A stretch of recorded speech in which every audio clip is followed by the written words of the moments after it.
भगवत गीता के नाम कुछ पल हर सुबह शाम चैनल में यह अनाम आवाज़ एक बार फिर आप सबों का स्वागत और अभिनंदन करती है। साथियों, पितृपक्ष के पावन पखवाड़े में आज आप सबों के बीच प्रस्तुत है पितरों पूर्वजों को मुक्ति प्रदान करने वाली कल्याणकारी भगवत गीता के 7वें अध्याय का चौथा तथा 5वां श्लोक। भूमिः आपः अनलः वायुः खं मनः बुद्धिः एव च अहंकारः इति इयं मे भिन्ना प्रकृतिः अष्टधा अपरा इयम् इतः तु अन्यां प्रकृतिं विद्धि मे परां जीवभूतां महाबाहो यया इदं धार्यते जगत। इन श्लोकों के सरल शाब्दिक अर्थ इस प्रकार हैं। पृथ्वी, जल, अग्नि, वायु, आकाश, मन, बुद्धि और अहंकार भी। इस प्रकार यह 8 प्रकार से विभाजित मेरी प्रकृति है।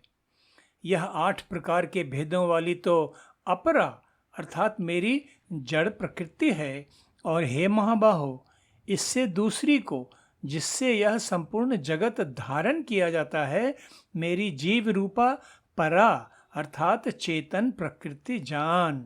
साथियों, आज प्रस्तुत भगवत गीता के इन 2 श्लोकों में योगेश्वर श्री कृष्ण ने भ्रमित अर्जुन के समक्ष समस्त सृष्टि की रचना के गूढ़तम रहस्य को उद्घाटित करते हुए अपने आप को पूरी सृष्टि के रचयिता के रूप में स्थापित किया, ताकि अर्जुन उनके अलौकिक महत्व को पूरी तरह समझ पाए और अपने सारे भ्रमों संशयों से मुक्त होकर पूर्ण रूप से उनके शरणागत हो और पूरी श्रद्धा और पूरे विश्वास से उनके मार्गदर्शन को शिरोधार्य कर उनके निर्देशानुसार अपने क्षत्रिय कर्तव्य पालन में प्रवृत्त हो। भगवत गीता 7वें अध्याय के ये 2 श्लोक सचमुच बहुत गंभीर रहस्यमय अर्थ से परिपूर्ण हैं और इनमें उपदेशित ज्ञान को काफ़ी प्रयत्न पूर्वक ही आत्मसात किया जा सकता है। आध्यात्मिक दृष्टि से ये श्लोक अति महत्वपूर्ण इसलिए भी हैं क्योंकि इनमें योगेश्वर श्री कृष्ण ने अर्जुन को समझाने के लिए प्रकृति के जड़ तथा चेतन तत्वों को स्पष्ट रूप से उद्घाटित किया। साथियों, मेरे परमाराध्य सद्गुरु सदाफल देव जी महाराज ने स्वरवेद में कहा, ज्ञान न जड़ चेतन भया प्रगटन रूप अनंत सो अध्यात्म न जानिए झूठा भ्रम बनंत। अध्यात्म की स्पष्ट गहरी समझ के लिए सबसे पहले जड़ तथा चेतन तत्वों का ज्ञान होना तथा परम सत्य अनंत सत्ता के वास्तविक स्वरूप का बोध होना अति आवश्यक है। और यदि यह ज्ञान यह बोध नहीं प्राप्त होता है तो आध्यात्म का वह स्वरूप भ्रम मात्र ही है, ऐसा मेरे परमाराध्य सद्गुरुदेव ने समझाया। तो योगेश्वर श्री कृष्ण अर्जुन के समक्ष सृष्टि के जड़ तथा चेतन तत्वों को तो उद्घाटित कर ही रहे हैं, साथ ही साथ इस मायावी सृष्टि के एकमात्र रचयिता के रूप में अपने आप को अनंत सत्ता होने के रूप में भी स्थापित कर रहे हैं। सृष्टि के जड़ तथा चेतन तत्वों का यह निर्भ्रांत ज्ञान निश्चय ही हम जगजीवों को अपनी लघुता, अपनी क्षण भंगुरता का बोध कराता है और सद्गुरु के शरणागत होकर अनंत परमात्मा की प्राप्ति के सन्मार्ग का पथिक बनने के लिए प्रेरित करता है। जड़ चेतन का यह निर्भ्रांत ज्ञान हम साधारण जगजीवों के हमार रूपी अहंकार को भी नष्ट कर हमारा कल्याण करने वाला है। इसलिए ही तो भगवत गीता के इस अध्याय को इतना महत्वपूर्ण बताया गया है कि इसका पठन पाठन श्रवण दिवंगत पितरों के लिए भी मुक्ति प्रदायक है, हम साधारण जगजीवों के लिए तो कल्याणकारी है ही। योगेश्वर श्री कृष्ण क्रमशः स्थूल से सूक्ष्म तथा सूक्ष्म से सूक्ष्मतर होने के क्रम के अनुसार वर्णन करते हुए अर्जुन को बतला रहे हैं कि पृथ्वी, जल, अग्नि, वायु, आकाश, मन, बुद्धि तथा अहंकार ये 8 उनकी अपरा जड़ प्रकृति के अंग हैं। इनसे भिन्न है उनकी जीव रूपा पर अर्थात चेतन प्रकृति, जिससे समस्त जड़ जगत धारण किया जाता है, या सरल भाषा में यूं कहें कि संचालित, क्रियाशील बनाया जाता है।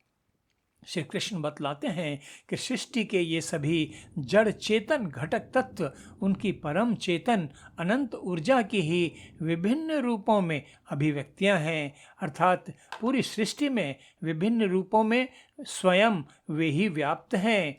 और इसलिए तो ब्रह्मज्ञानियों ने कहा कि सृष्टि के कण कण में भगवान हैं। इसलिए मेरे ब्रह्मज्ञानी सद्गुरुदेव ने अपने आध्यात्मिक सद्ग्रंथ स्वरवेद में कहा, घट घट में जो बोलता अक्षर ब्रह्म है सोए, वही सृष्टि में व्याप्त है, जड़ चेतन मैं दोय। साथियों, भारतीय दर्शन में अद्वैत तथा द्वैतवाद के मतभेद को भी योगेश्वर श्री कृष्ण ने भगवद गीता के इन 2 श्लोकों में समन्वित कर दिया है। उन्होंने स्पष्ट कर दिया कि जीवात्मा तथा परमात्मा अलग अलग सत्ताएं हैं, जीवात्मा परमात्मा नहीं है। अद्वैत मत के अनुयायी जहाँ एक और यह मानते हैं कि सब कुछ ब्रह्म ही है, अहं ब्रह्मास्मि, और दूसरा कुछ भी नहीं है, इसलिए हम सभी ब्रह्म हैं, हम सभी ईश्वर हैं।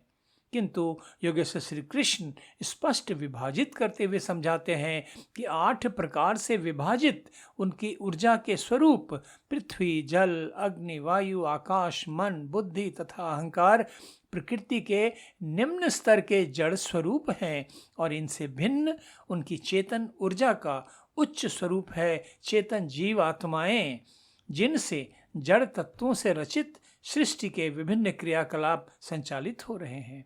हम जीवात्माओं की चेतना तो सीमित है, हमारी रचना शक्ति भी सीमित है, और ब्रह्म की चेतना, इस सृष्टि के रचयिता ब्रह्म की चेतना तो असीमित है, अनंत है, समस्त सृष्टि उनकी ही रचना है। ब्रह्म तो सर्वज्ञ हैं, सर्वव्यापक हैं, सर्वशक्तिशाली हैं, और वहीं हम जीवात्माएं तो अल्पज्ञ, सीमित शक्ति वाली चेतन सत्ताएं हैं। साथियों, अद्वैतवाद के प्रवर्तक शंकराचार्य के अनुसार सृष्टि में तो केवल एक ही सत्ता है, और वह है ब्रह्म। और वहीं द्वैत मत के प्रवर्तक माधवाचार्य, निम्बकाचार्य इत्यादि के अनुसार ब्रह्म तथा जीव अलग अलग सत्ताएं हैं। किंतु इससे भी कुछ प्रश्न अनुत्तरित रह जाते हैं। तो भगवद गीता में योगेश्वर श्री कृष्ण इन दोनों मतों के बीच समन्वय स्थापित करते हुए स्पष्ट कर देते हैं कि जीवात्माएं भी उन्हीं की ऊर्जा के निम्न स्वरूप हैं, किंतु उनसे भिन्न हैं। इस प्रकार योगेश्वर श्री कृष्ण के अनुसार जीवात्मा तथा परमात्मा में एकात्मता भी है और भिन्नता भी। साथियों, इस प्रकार सृष्टि के जड़ तथा चेतन घटक तत्वों को स्पष्ट रूप से उद्घाटित करने के बाद योगेश्वर श्री कृष्ण अर्जुन के समक्ष घोषणा करते हुए कहते हैं कि मैं ही इस संपूर्ण जगत की उत्पत्ति तथा प्रलय का कारण हूँ, अर्थात संपूर्ण जगत का मूल कारण हूँ। भगवद गीता 7वें अध्याय के इस 5वें श्लोक में योगेश्वर श्री कृष्ण स्पष्ट घोषणा करते हैं कि चेतन जीवात्माएं परमपिता परमेश्वर की अनंत ऊर्जा से सृजित प्रकृति के उच्च स्वरूप हैं, जबकि सृष्टि के 8 घटक तत्व प्रकृति के निम्न स्तरीय स्वरूप हैं।